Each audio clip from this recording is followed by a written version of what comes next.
I'm Jane Davies. Welcome to my studio.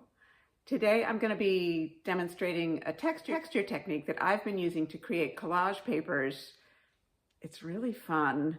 It makes gorgeous texture. You can do kind of dramatic texture or really subtle texture using the same technique.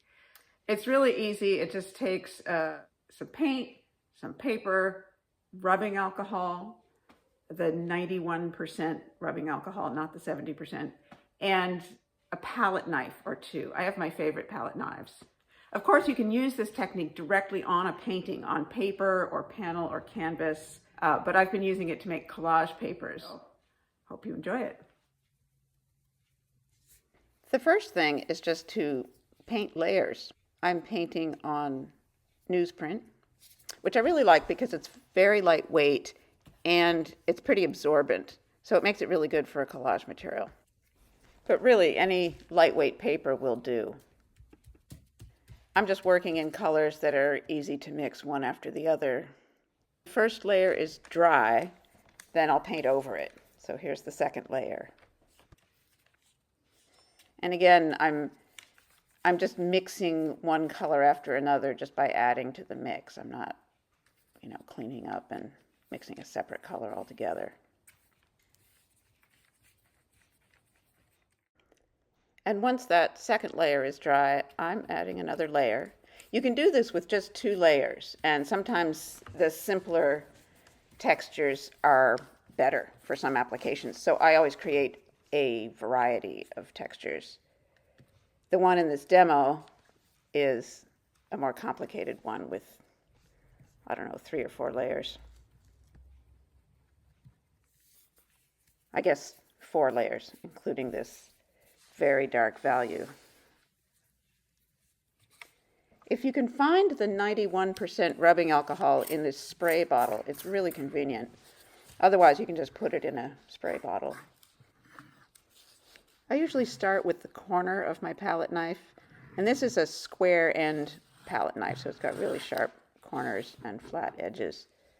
This is similar, but it's wider. So I start by scratching lines, and then I use the end of the palette knife or the side to scrape larger areas. And here you can see I'm getting down to some of the deeper layers. Notice that the paint comes up in these kind of gummy bits, so you really have to wipe off your palette knife frequently, especially when you've got 3 or 4 layers of paint. Otherwise, the gumminess of the paint spreads all over your paper and messes it up. And now, after this is dry, I'm going to paint over some of that dark value with some lighter values. And this is so I can scrape through the light to the dark rather than just scraping through the dark to the light, so it may be a little different. And here I'm just using a little extra square footage of the paper to paint some oranges over bright green.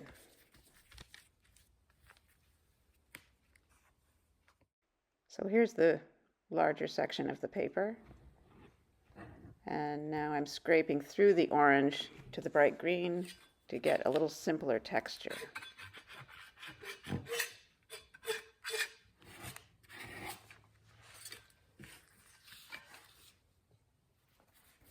So then I went searching for some collage papers that I have that are just a single color, so I could paint over them and try this technique with just 2 layers.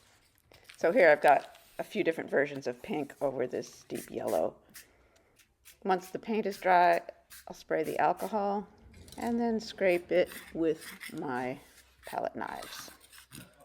This technique works best if your paint is fairly fresh. I don't mean wet, I mean that you've painted it within the last day or 2. If the paint's sitting for a while, you can still use this technique, but when you spray the alcohol, let it sit for a few minutes to really soften the paint. And here's just a few examples of both really subtle and pretty dramatic textures.